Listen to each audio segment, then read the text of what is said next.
Hello and welcome to the Running on Carbs podcast. I am your host and your coach, Coach Val. It is very lovely to have you with me again today for this new episode of the Running on Carbs podcast. Today, we are going to be talking about running etiquette that you didn't learn in kindergarten. And I'm happy to share this because this is such a fun topic.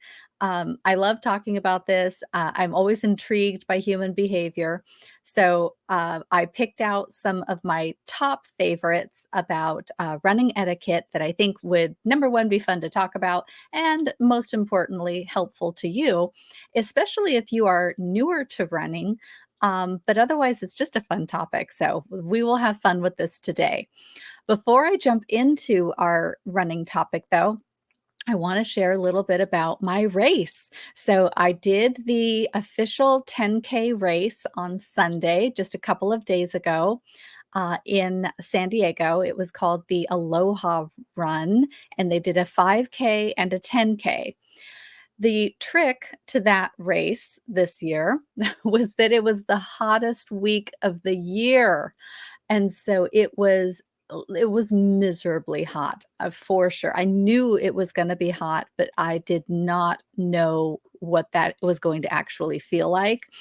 And, hats off to all you runners in the South of the United States, Florida, all those hot, miserable, humid areas, Texas, because it was quite miserable, but I do have to say I was not experienced in that, so hopefully you are more acclimated to that type of temperature and weather, but even if you are acclimated to it, it was just plain hot. Everybody was miserable. I don't think I've ever sweat that much in my life. It disgusting. It was, like, dripping off of my shorts. I was so soaked. It was like I jumped into a pool, which I wish I would have jumped into a pool, but I hadn't. It was all of my own body, but it was just that was really disgusting, but it was also rather invigorating in that, hey, I just totally flushed my body of every, salt element I might have had, so then I got to replenish everything afterward. But the race itself was a lot of fun. So they started off, um, the race. They knew it was gonna be hot, of course, and so they allowed some waves to go early, to allow them to have a little cooler temperatures. I got there a little bit later, and by the time I got my bib, stopped at the, porta-loo one last time, and got to, like, starting my warm-up, I really only had 20 minutes, so I just started with the regular, time, and all the runners. Plus, I really wanted that energy of all the people and the runners around me. It wasn't a big enough race that it was too many people. It was really just right. So I liked the size of the race for a 10K or even if it was a 5K. So the size of the race was really nice. Um, in the morning, so just I'll back up a little bit and give you a little background of what I did that day to prepare for the race. Um, Prior to, like, a couple days prior to the run, I bumped up my carbs just ever so slightly because I did know the temperatures were going to have an impact on me.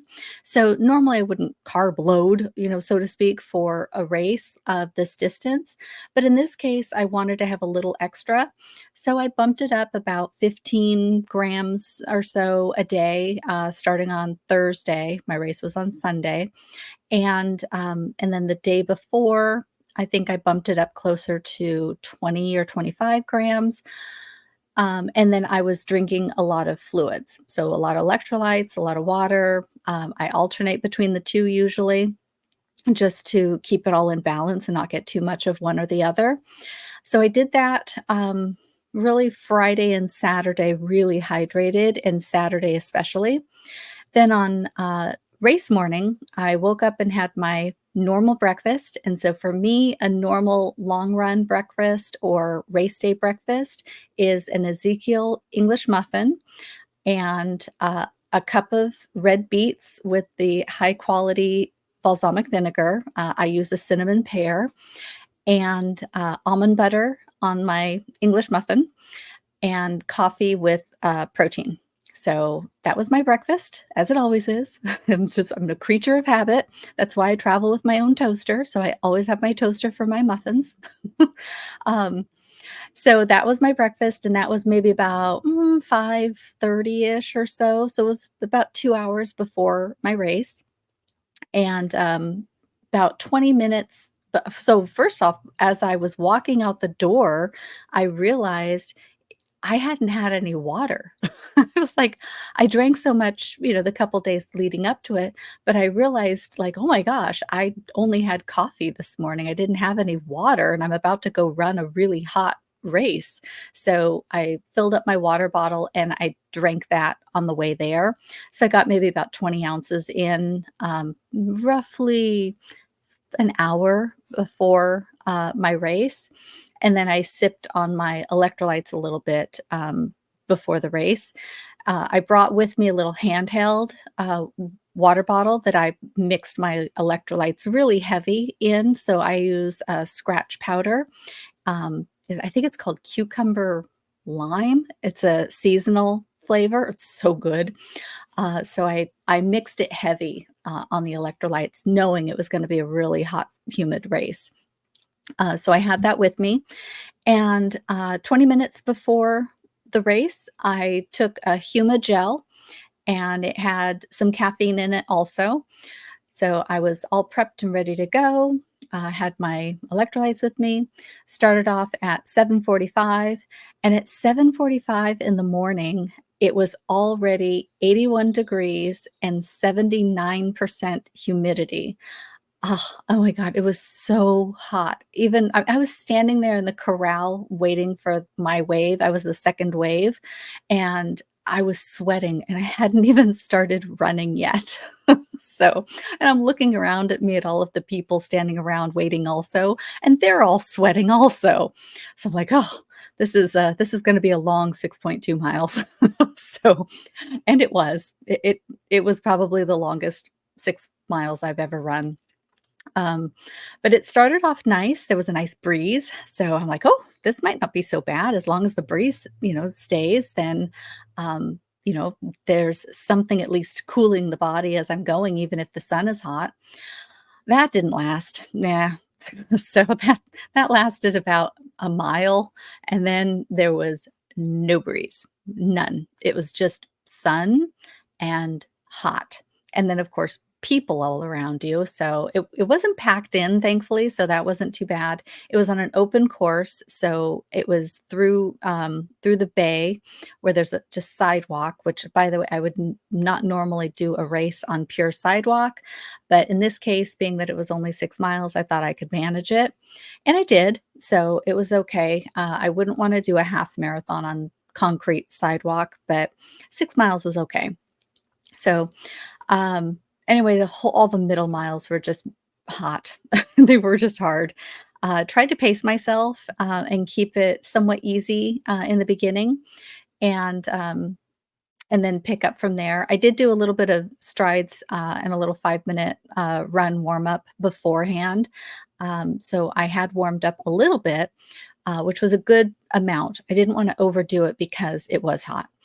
Um, and it did help though to kinda get things going, without having to warm up for the first, 2 miles. Um, Heart rate kept spiking though. So I've been doing a lot of heart rate training and keeping all of my miles very easy. So if you've been around, you know that I'm still in what I call recovery mode from a femoral neck stress fracture that occurred last year in the summer. And I'm only just now running again since April, and it's now September.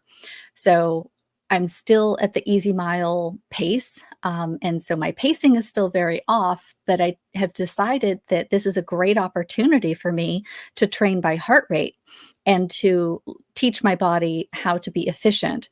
So that's what I've been doing. So all of my miles have been easy miles. This is the first time I've turned on the speed at all and just ignored heart rate and just tried to do pace. And so, I was doing this to test out where I am in my fitness, and I just wanted this as a test race for that. And it's also this was also a tune-up race for my half marathon that I'm training for that will take place in the beginning of November. So anyway, mid miles hard. We'll just call it that, just hard and hot. At the turnaround point, um, I turned around and instantly the sun was directly in my face. It was like they turned up the furnace, if it was even possible, and it was even hotter, and there was no breeze, and the sun was now directly in my face. I had a visor on, and I was kept trying to pull my visor down to help protect my eyes. Of course, I had sunglasses on too, but just you couldn't get away from it. It was just right in your face. And that lasted for what, another 4 miles or something. 3 wait, that was like the 3 miles, so maybe that was not quite 4, that would not calculate properly. Couple miles. Um, but the good news is that when I got back to it was an out and back, course, and when I got back to about where the breeze had been originally, I wasn't sure if there would be a breeze now that I was coming back the other direction, but thankfully there was because it was coming actually off the water, which was just off to the side instead of, head on. And so there was a nice breeze at the last mile, which helped so much. I mean, I had no idea how much that was going to help me. Also, I did not want to take my second gel at the 3 mile mark, but I knew that it was going to help me and I knew I needed it. And so you might experience that at some point too. Take your gel. Even if you think I don't want to take my gel, it sounds so unappetizing. I can get through this. I'm just going to go. Don't do it. Take your gel because I think that's probably key to what actually got me through to the end of the race. So I took a second Humagel, and this time it was one with electrolytes and caffeine. So that was at about I ended up taking it about 3.25 miles, and it helped so much. It was actually relieving to have a little flavor. I didn't even know I needed it or wanted it until I got it in my mouth and went, "Oh, I do need this," almost instantly. So, took my gel at that 3.25 mile, and at the very end, so jumping forward back again to the end of the race, the last mile, um, I always try to have a kick at the end. I think it's so much fun, and it's a mental thing also. So it made me think, "Okay, I can do this. I can see the finish line. I am going for it." And I just took off. And, I sprinted toward the end. Well, sprinted as much as I could at that point, but I turned on the speed, at the very end, and I sprinted across the finish line. I figured that would make up for the 6 times that I had to walk to bring my heart rate down, during the race. So, maybe I made up a little bit of time there. At least mentally, I always think that that's what I'm doing. I don't know if I actually do, make up that missed time on those times when I had to slow down a little bit, but I figured it can't hurt, and it's always good to finish strong.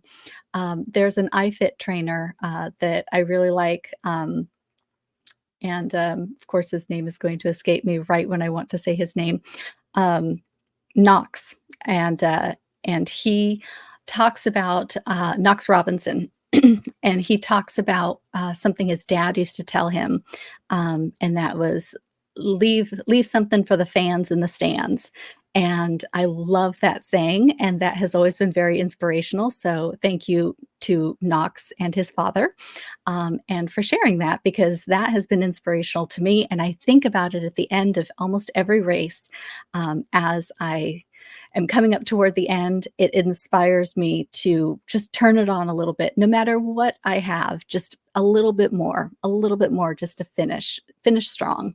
So, I finished strong, left some, for the fans in the stands, and I was really happy with the end of the race. So anyway, that was my race recap. It went very well. That was my tune-up race, and, I feel energized again to just continue on with my training, to November. So let's see, we're at September, so October, a little less than 2 months to go. So very excited. Okay, so let's jump into today's topic now that we've shared our fun race story. All right, so now the first one that I wanted to talk about is the wave and the nod. And this is when you're passing another runner on a path. Um, to wave at them and acknowledge their existence as you are passing, um, or just a little nod again, just to acknowledge existence. It's so funny that we do this as runners, but if I'm walking past somebody on a sidewalk, I don't necessarily do this. But if it's a runner and I'm running, I do. If I'm walking and it's a runner, I don't. So it's kind of an odd thing, um, but it's a personal choice is what it comes down to. But you know what? It is courteous, and the world could use a little more courteousness and kindness. So, you know what? If you're not comfortable with that and you usually would avert your eyes or something, give a little wave, give a little nod, give some acknowledgement. I also think for women, it's a safety thing. So it shows I see you. You've made eye contact, and there's a sense of confidence when you do this, especially if you just give a little nod and maybe a little smile, um, just to acknowledge someone coming past you. uh, I do think that there's a safety element to that, to show that you have seen them, if you look them in their eyes and you've seen their face. So if you do it for no other reason, then you can appear courteous and also protect yourself in a way also. Okay, the next one is, which side of the road do you run on? If you're going to run in the road, which by the way, there are lots of different laws and ordinances about this. So I guess it's important to say check with your own city ordinance if you're concerned, or understand and know the rules of the road where you live. Uh, I think in my area, when I was researching this podcast, I learned these rules, but I don't think I'll follow them. Um, but it says that if there's a sidewalk available, you're supposed to use it. But again, I don't like running on sidewalks. I don't like running on concrete. They're uneven. There's cracks. They're hard. It's hard on the body. I would prefer to run on the asphalt. I just do that in a very safe way. And when you do run, you are supposed to run facing traffic. So the reason for this is all safety. It's so that you can get out of the way. You don't want to have a car coming up behind you and not know that you're out in the lane, or to know if they see you or not. They might be coming up close to it. If you're running past a car that's parked and you're running on the side of the road flowing with traffic, and someone has to swerve, or they are just not paying attention, or they don't see you, you can be hit from behind. You'd have no idea it was coming. Whereas if you're on the other side and you're seeing the cars coming toward you, you can take evasive action and jump out of the way, or simply, what I do, like when I'm running in the morning, I run on the road, and if I see a car in the distance coming toward me, then I will sometimes go up on the sidewalk to get out of the way if it's narrow, or if there's no cars parked in the parking lane, then I will move into the parking lane, which of course has a bit of was it camber? Is that how you say it? So it has a bit of a camber, which is um, a dip in the road so that water can run off to the gutter. I try not to run on that if I can help it, but I will move to that parking lane and the camber while that car passes. And then, excuse me, once they pass, then I'll move back into the road again when there's no cars. So keeping in mind where you are and where other cars are in relation to you is very important. So anyway, make sure that when you do run in the road, that you are facing the traffic. So again, you can take evasive actions if you need to for your safety. Okay, dogs and leashes. So I'm going to break this one up into two.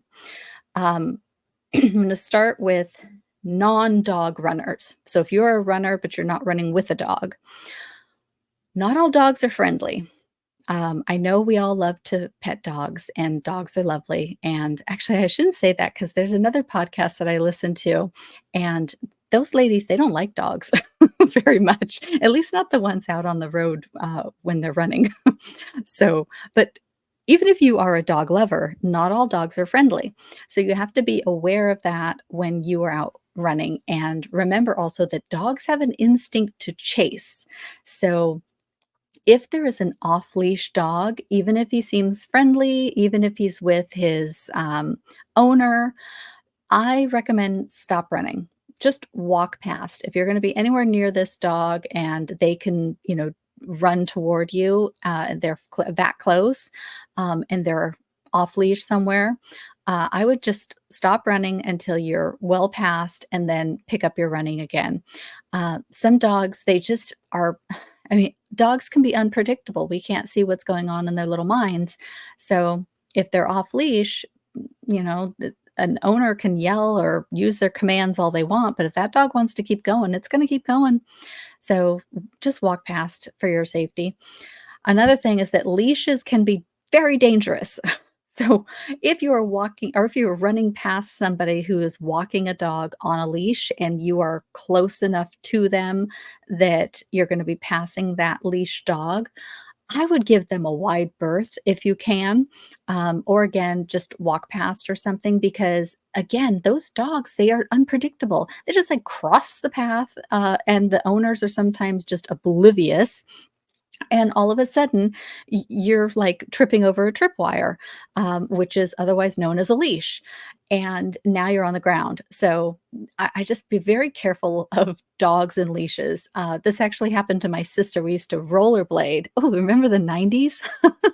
So we used to rollerblade down at the bay, and I remember we were going under a bridge, and it was just a narrow area, and there was sand on both sides of us, and we're coming around this corner, and all of a sudden there's a woman with a dog, and she has one of those retractable leashes, and the dog's like all the way on the other side of the sidewalk from her with the retractable leash, literally tripwire across the sidewalk. We're on rollerblades. You can't stop very quickly on rollerblades. And my sister went flying and she broke her thumb. So, I mean, these things are, when I say they're dangerous, they're really truly dangerous. So be careful. Watch out for those leashes, especially those retractable ones that are just like zoom out and you're toast. Okay, so now runners with dogs. So if you are a dog owner and you like to run with your dog, that's awesome. I can't run with my dog. It's hilarious. But if you are running with a dog, make sure you keep that dog on a close leash. Be a courteous dog owner. Obviously, I just said I have a dog. So, let's be courteous to those people out there who have dogs, don't have dogs, who just want to be out there running. We're runners too, so let's help them all. Don't let that leash cross the path. Pay attention. If you have one of those retractable leashes and there are people, excuse me, people around, or um, or you're going to be coming up on an area where there's a curve or something, make sure that dog stays close to you. And for everyone's safety, of course, make sure your dog is well trained and able to be out and about with other people. And if you're going to be out, running with the dog in populated areas, obviously you really want to make sure that that dog is is less prone to unpredictability, and well trained. And then remember safety first. Dogs, they can't tolerate certain climates and things like that, like people can. They can't regulate their body temperatures like we can. So, especially in like this heat that I've been talking about, it's so important to just leave the dog at home on those days or go out really early before the temps kick in. They can also burn their feet. Oh my gosh, that's so sad. I've seen pictures of that where someone had taken their dog out and the sidewalk was so hot that they burned their paws. And dogs are stoic. I know my dog is. He had glaucoma and we didn't even know it. that he was in so much pain because he didn't act like it. He and his symptoms were so mild, and so dogs, they will do that. They wanna please their owner. The owner says, "Let's go for a walk." He's gonna be, like, right there with you. "Okay, let's go." Or, "Let's go for a run," and he's gonna be right there with you. So, let's, just remember safety first for our little four-legged friends. Okay, next one, bike lanes. Bike lanes can be fun. Um, Bike lanes can also be dangerous. So it's kind of a controversial topic. Again, this is another area that I did a little bit of research on before the podcast because I use bike lanes all the time, but I don't know if it's legal or not. Um, but I'm extra cautious when I use bike lanes, and I only use them in certain areas. But again, I don't like to run on the sidewalk, so I'll often run in the bike lane instead of the sidewalk. So again, it's kind of controversial because if you talk to a cyclist, they'll probably tell you runners don't belong in the cycle lane, and they're going to want you out of their bike lane. Um, then there's some triathletes who kind of feel the same way. So again, it's kind of controversial. So I think the best way to handle that, when it's so divided is if you are going to use a bike lane to be extra courteous, as well. Remember, we're talking about etiquette in this podcast today. So they really are great for running in. I use them, like I said, all the time. There's often a barrier, depending on where you are in the world, and also in what city and what your city has done for bike lanes. But here in San Diego, a lot of bike lanes have a barrier between the bike lane and the car lanes.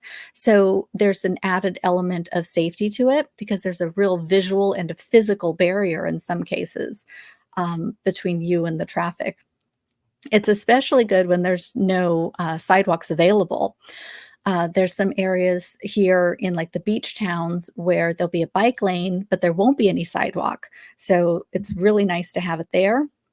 And then parts of that bike lane are also barriered off from the traffic. And the roads that I'm thinking of there in that area can be really busy and heavily trafficked roads. So there can be an element of safety to it also. Same rules apply as far as facing traffic. So if you're running in a bike lane, you're going to face traffic. And I think this is probably more important in a bike lane than even on the road because those bikes, they go flying and they are fast. And a lot of times they're in a group. So there's a lot of them and they will just fly past you. Um, it's really helpful to see them coming.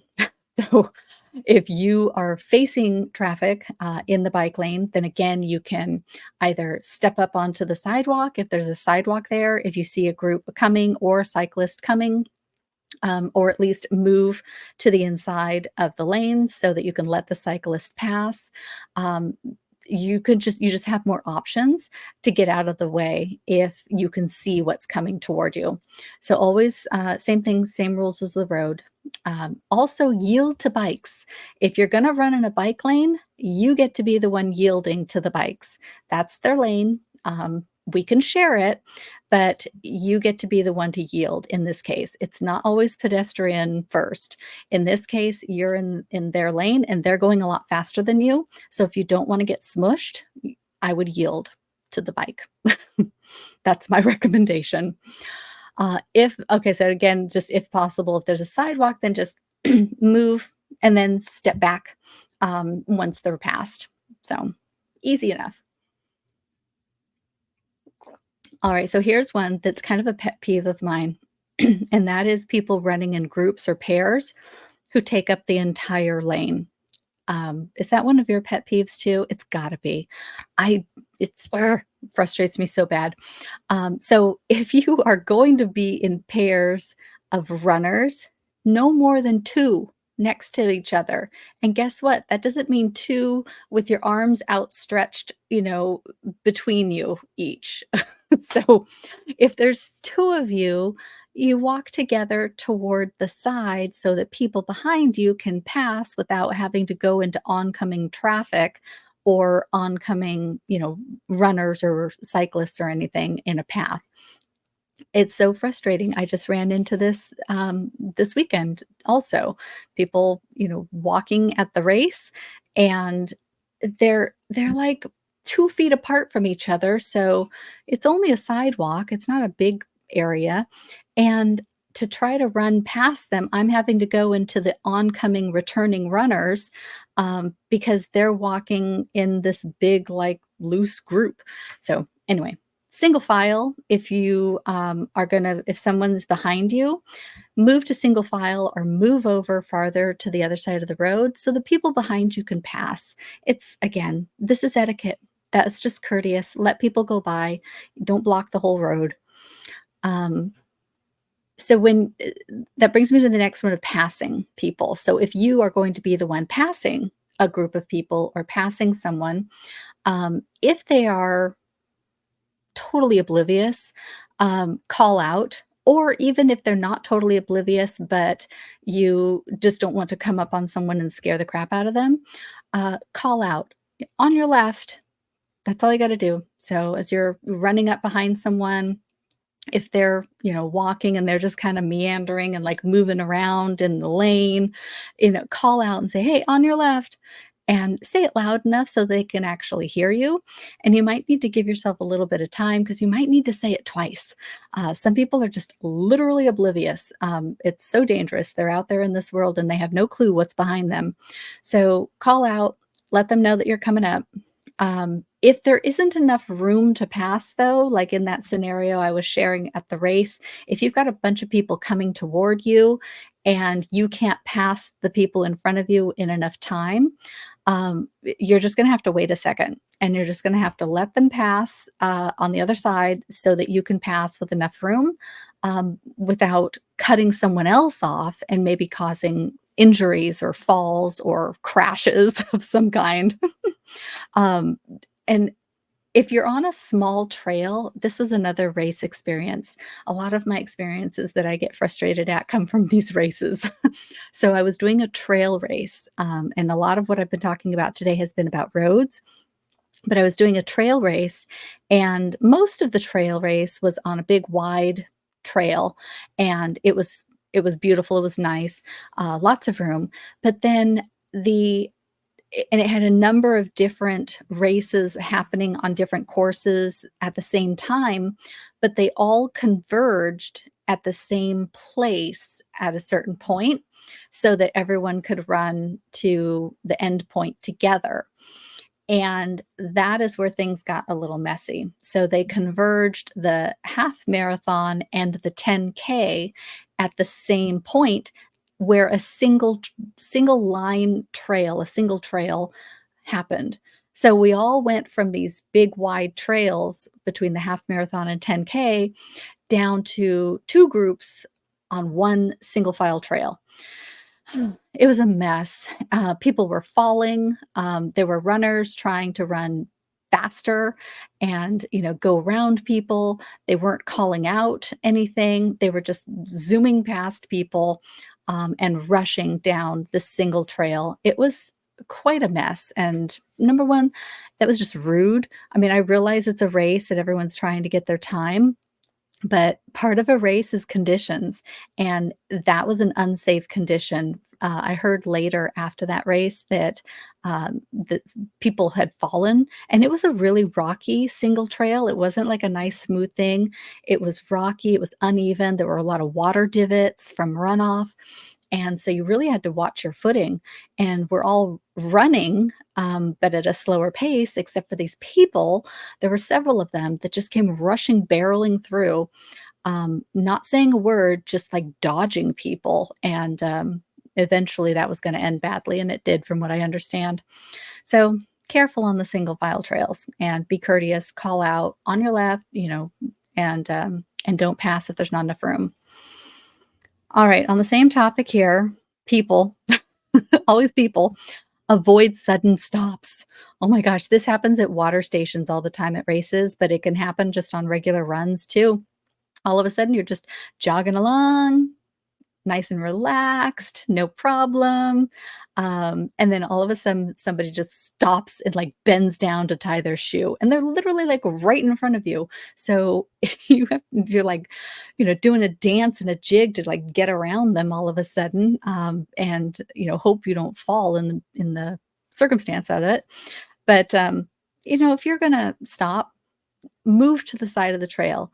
But, it's like driving. You never make a move without looking behind you first. So always just kind of glance over your shoulder. Who's behind you? Are you going to move into somebody's way? Is someone coming up on you a lot faster than you're going?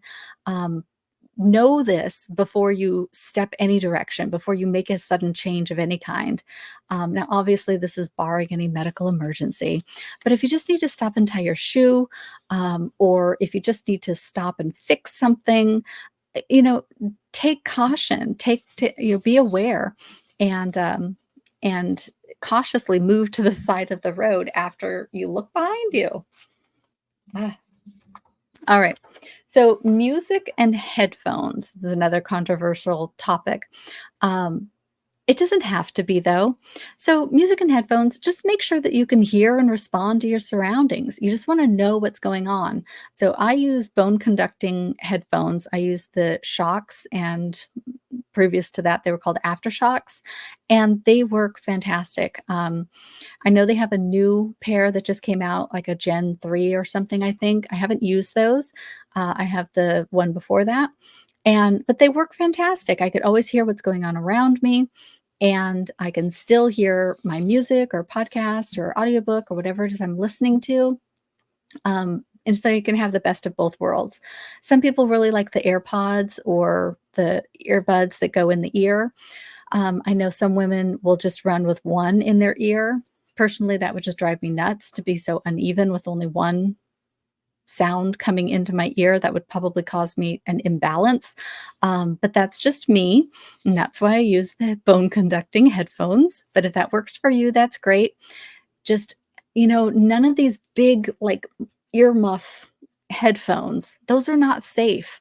So, I mean, they're not safe for you, number one, because you can't hear what's going on around you. And number two, they're not safe for other people because they can't tell you that they're coming up on you or they're moving or they're stopping. I mean, you have no clue. So, be careful of that. Also, use headphones if you're going to play music or podcast or whatever, because nobody else wants to hear it.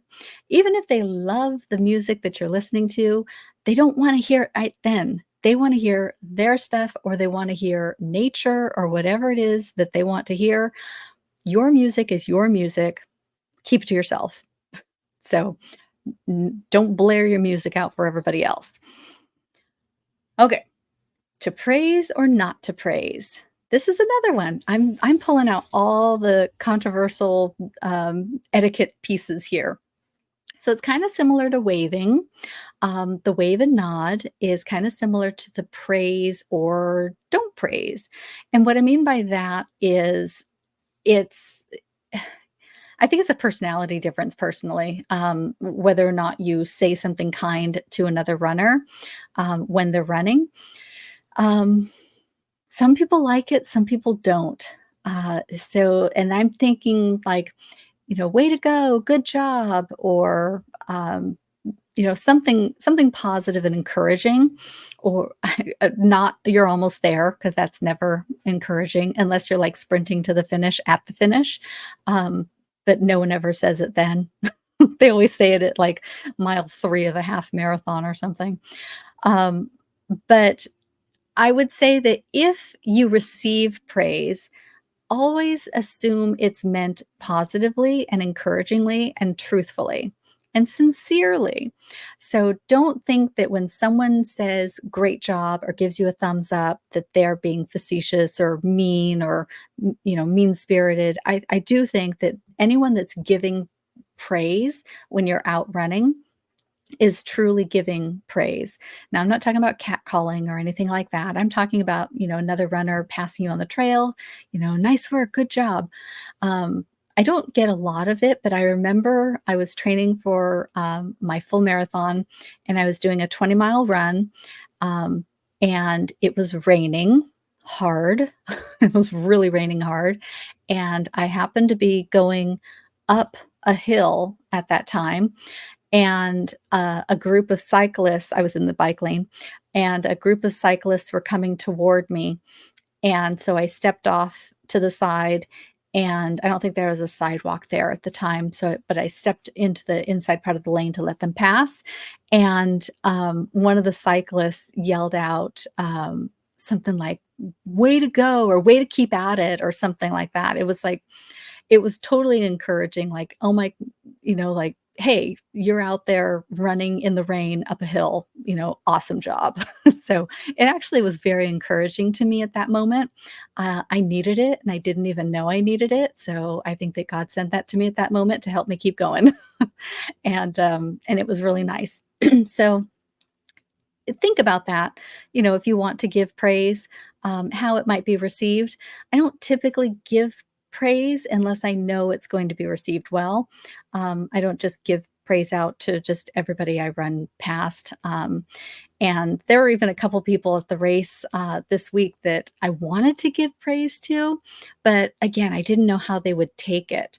Um, and so I'm always very careful about coaching or praising, but I some people are just that's just their personality, like, they'll talk to anybody.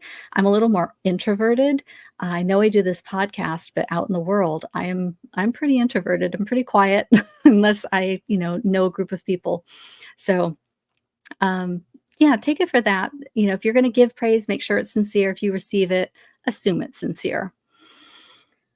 All right. Last, almost last, 2 more. So, number 1, pack it in, pack it out. It's an old hiking, adage, and I carry this over to running, because we do tend to accumulate and make trash with our gels, for example.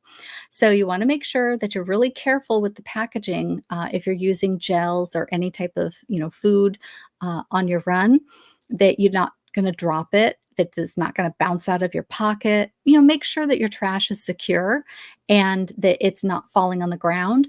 I'm sure none of you are throwing it on the ground. I just can't imagine that you're listening to this podcast and you're one of those people that just throws trash on the ground. I highly doubt that. But accidents can happen. So let's make sure that we are avoiding those accidents, by putting our trash deep in our pocket, so that we can pack it in, pack it out, and throw it away in the trash can, as soon as we have that opportunity. Zipper pockets work really well for that if you have any zipper pockets. Okay, so last one is spitting. Hmm. I don't think I normally spit, but I see a lot of people spit, and it's gross. So don't do it. I don't know. Drink water. Bring water with you on your run and drink water, and then you won't have to spit. That would be my first suggestion. If you have no choice, okay, no choice, you have to spit, you're going to throw up or something, move to the side of the road. And again, going back to the etiquette rules, look behind you, make sure you're not like just crossing into somebody and smashing into someone and spitting, because that's like double discourteous, right? Um, and or look behind you just to make sure no one's there and that they're not going to come running up and you're like going to spit on them or spit right where they're running and they step right in it. Oh, that's just disgusting. I mean, all of this is just so gross. I hate having to talk about it, but another option here is carry a handkerchief. They're so cheap. You can buy real pretty ones and then you just wash them when you get home. I use handkerchiefs for sweat rags and stuff, but if you find that this is a real problem for you and that, phlegm accumulates in your mouth and don't water doesn't work, then have a handkerchief and just use that and then stuff it in a pocket and just have that with you. So much better for everybody involved. Number 1, we don't have to see you spit. That's just gross. And it's not leaving germs all over the ground where people walk and step in it in their shoes and then take it home. Ugh. All right. So no spitting. Okay.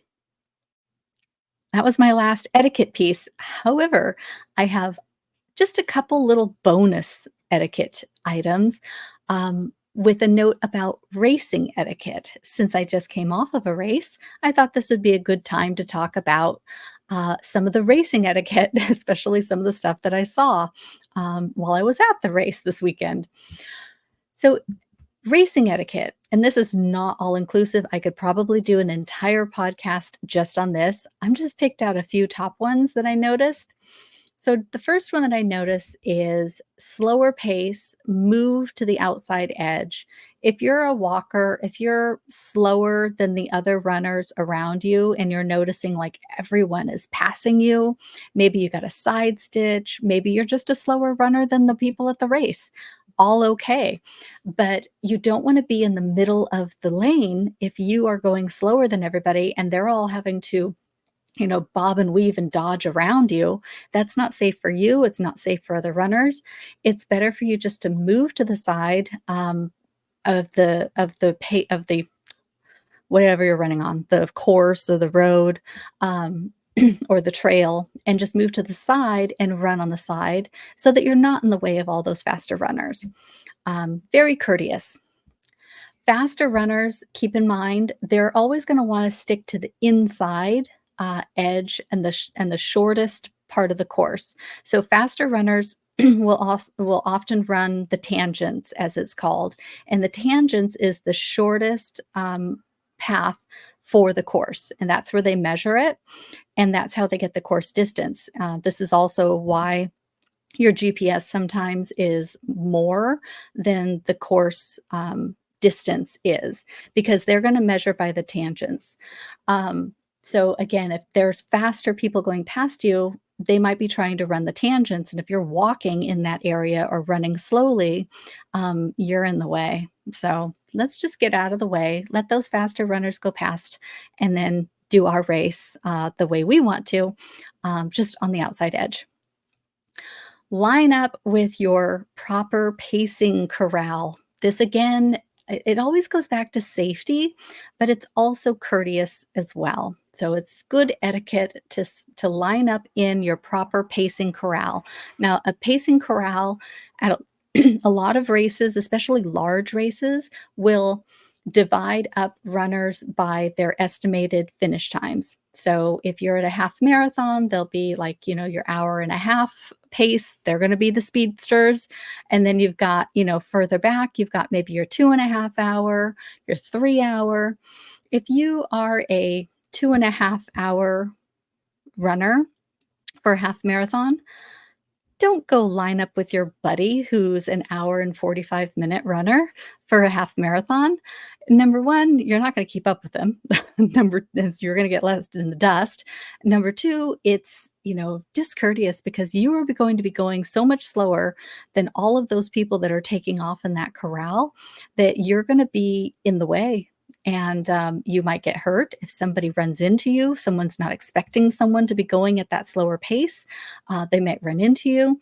At minimum, it's going to be uncomfortable. And they're all like, again, bobbing and weaving, trying to run around you. So just line up with your proper pacing corral, meet up with your buddy at the end. That's where you're going to see them anyway at that point. When you're running or walking in a group, again, stay to the side, too wide only too wide. If you need to stop or slow way down, something that I do that I don't know if a lot of people do, but I use bicycle signals. So if I'm going to slow down on a course and I need to let people know behind me I'm slowing down, I'll raise my hand. So I like show people, hey, I'm slowing down. I just kind of raise my hand up, and then I start to slow my pace. And then I move to the other side, and I'll, look behind me as well as I'm doing this just to make sure that no one's like right up on me or something. But I think that's very courteous. It's good etiquette to be able to let the people know behind you, hey, I'm slowing down. And you know what? Ever since I've done that, nobody runs into me. I've seen people like see that and pass around me. It's very helpful communication for those that are behind you if you're going to make a move. Um, Also, thank the volunteers. Putting on a race takes a lot of effort, and there is no way that we would have the races that we do if we didn't have a volunteer community that took part in these races, because they would be far too cost prohibitive if you had to pay every single person that is required to actually put on a race. So the only reason that we're able to have these races at a somewhat reasonable price is because of all the volunteers that take place or that take part in the event. And it's not an etiquette thing, but it is a recommendation. If you ever have an opportunity to give back and volunteer at a race, I highly recommend it. It's just a lot of fun to be in the race environment, even if you're not running. So, and it makes you feel good because you're doing good for your racing community and for your running community. All right, last one, probably the most important, but I still can't imagine anyone doing this, but maybe it's just because I couldn't imagine doing it. But if you gotta go, you know what I mean? Like, go, don't use somebody's yard to do it. Now, I think this is more of a male thing than it is a female thing, but not necessarily. So I'm just putting it out there for everybody. If you gotta go, wait till you get to the porta-loos, the porta-johns, the porta-potties, whatever you wanna call them. Wait till you get to one of those and use that.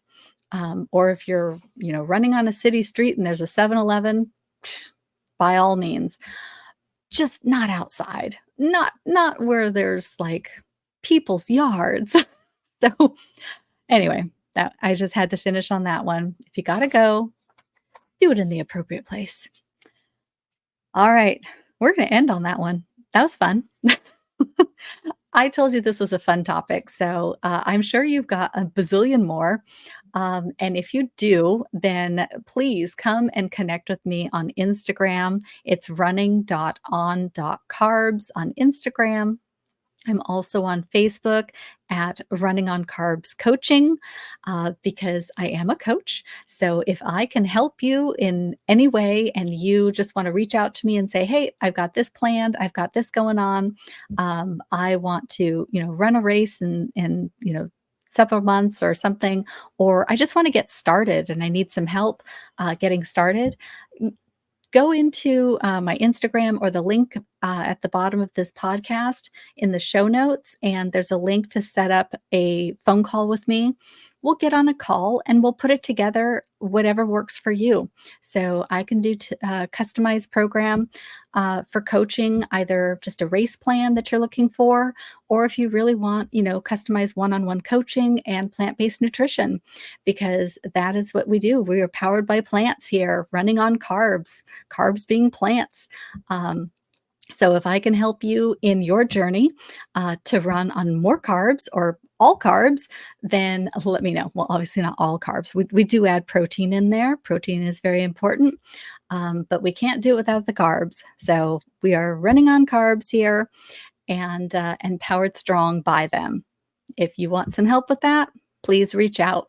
Always happy to have a chat. And then if you have any more etiquette stuff and tips that you've got that you want to share with me and share with the community, jump over on Instagram and share. I would love to hear them. So, because I know there's a bunch more.